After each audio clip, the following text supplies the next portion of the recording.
Beberapa orang dari masyarakat Sunda mungkin akan bertanya-tanya, mengapa di Jawa Barat jarang sekali ditemukan rumah ibadah atau bangunan suci berbentuk candi, seperti halnya di Jawa Tengah maupun Jawa Timur, yang dapat terlihat jelas dari keberadaan candi-candi bercorak Hindu-Buddha.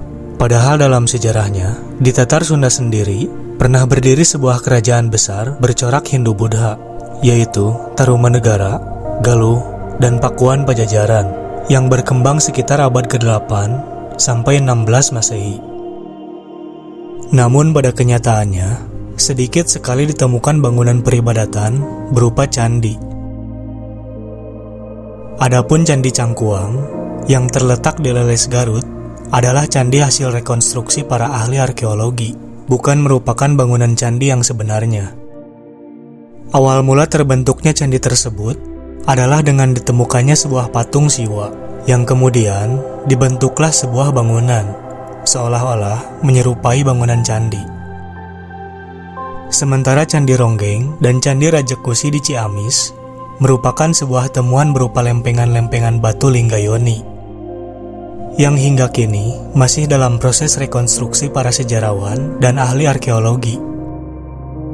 Begitupun dengan Candi Bojong Menje di Ranca Ekek, Bandung, merupakan sebuah temuan berupa lempengan-lempengan batu yang menurut para arkeolog disinyalir sebagai bagian dari struktur candi, bukan bangunan candi seutuhnya. Lantas, mengapa di tanah Sunda tidak banyak ditemukan candi-candi seperti halnya di bagian lain Pulau Jawa? Berdasarkan penelitian, mengutarakan dua hal. Alasan mengapa masyarakat Sunda kuno tidak mengenal bangunan candi sebagai tempat peribadatan. Meskipun selama 8 abad, masyarakat Sunda berada dalam kekuasaan kerajaan bercorak Hindu-Buddha. Alasan yang pertama, yaitu faktor sosial ekonomi mayoritas masyarakat Sunda sebagai peladang atau berhuma. Karakteristik masyarakat peladang yang sering berpindah-pindah tempat menjadikan masyarakat Sunda kala itu tidak sempat untuk membangun, memelihara, maupun melakukan kegiatan keagamaan seperti halnya di candi-candi. Kalaupun mereka dapat membangun candi sebagai tempat untuk beribadah, tentunya candi-candi tersebut akan terlantar dan tidak terurus, karena harus berpindah lokasi demi membuka hunian dan lahan baru untuk berladang. Kedua, faktor yang menyebabkan masyarakat Sunda kuno tidak memiliki candi sebagai tempat peribadatan karena keagamaan atau sistem kepercayaan. Masyarakat Sunda kuno tidak mengenal agama Hindu-Buddha secara utuh dan menyeluruh.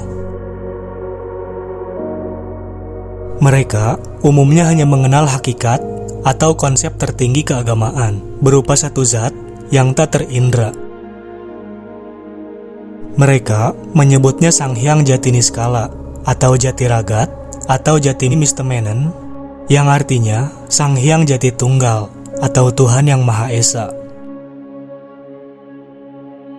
Adapun dewa-dewa dalam kepercayaan Hindu-Buddha hanya dianggap sebagai hyang, yang kedudukannya berada di bawah hakikat tertinggi yang tak terindra tersebut.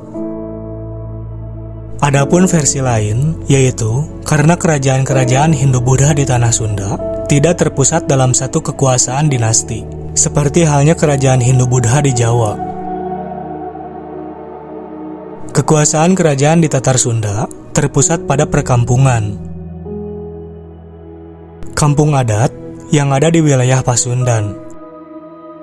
Dalam masyarakat Sunda kuno, dikenal kesatuan dari 3 kampung, di antaranya Kampung Buhun, yaitu adat, Kampung Nagara, yaitu kerajaan, dan Kampung Terluar, yaitu masyarakat umum. Kampung adat merupakan kampung tertua dan dihuni oleh orang-orang yang pertama kali membuka dan membuat perkampungan. Setelah penduduk kampung adat mulai padat, maka dibukalah Kampung Nagara sebagai penghubung antara masyarakat dengan tokoh kampung adat yang dihormati dan disegani. Setelah itu, dibuat kembali kampung ketiga, yakni Kampung Terluar, sebagai penjaga keamanan untuk kedua kampung terdahulunya.